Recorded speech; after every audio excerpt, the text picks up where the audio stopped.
SEOUL, Reuters, a shadowy dissident group accused of breaking into North Korea's embassy in Madrid last month said on Thursday, March 28, it was temporarily suspending operations, after a Spanish judge issued international arrest warrants for two suspects Spanish authorities say fled to the United States.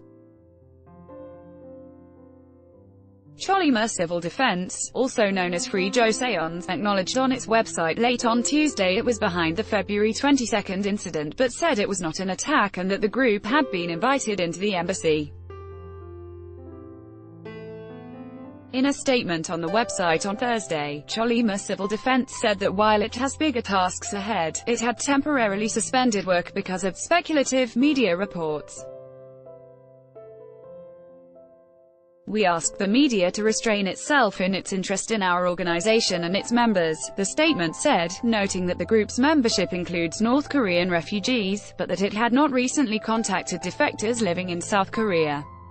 A Spanish judicial source said on Wednesday that warrants were issued for the group's alleged leader and another suspect after a Spanish court investigation found that they had broken into the embassy, tried to persuade an official to defect and then stolen computer equipment. Suspected leader has been identified by the court as Adrian Hong Chang, a Mexican citizen who is a U.S. resident. The other suspect sought in the arrest warrant is Sam Ryu, a U.S. citizen of Korean descent.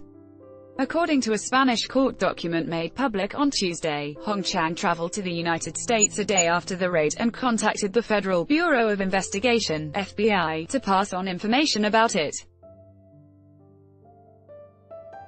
The FBI has declined to comment officially on any investigation, but an authoritative U.S. government source said on Wednesday that it had received the names of the alleged embassy intruders from Spanish investigators and was looking into the matter at the request of Spanish authorities.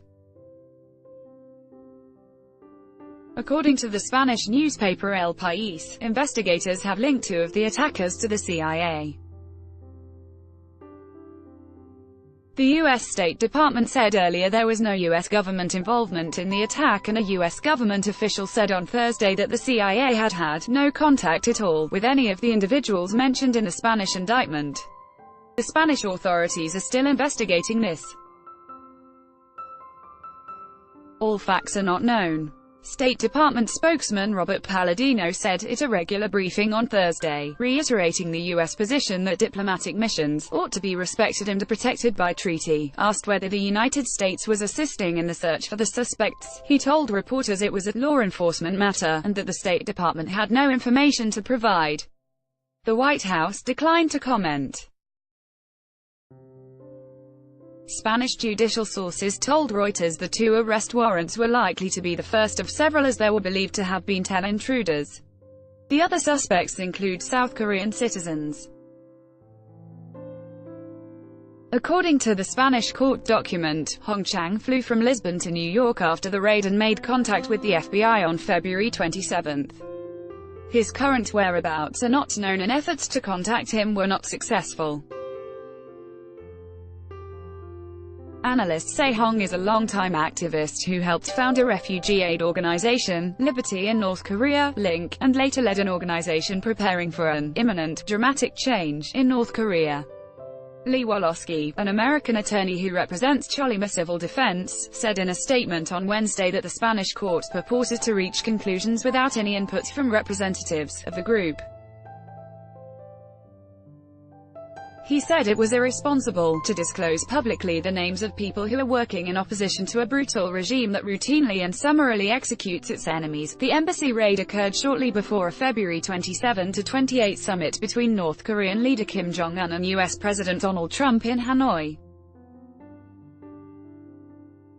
According to the court document, during the raid, 3 of the intruders, who identified themselves as members of a group who campaigned for the liberation of North Korea, took an embassy official into the basement and tried to convince him to defect. The group kept embassy staff tied up for several hours and then searched the premises for arms before leaving, at which point they separated into 4 groups and headed to Portugal, the document said.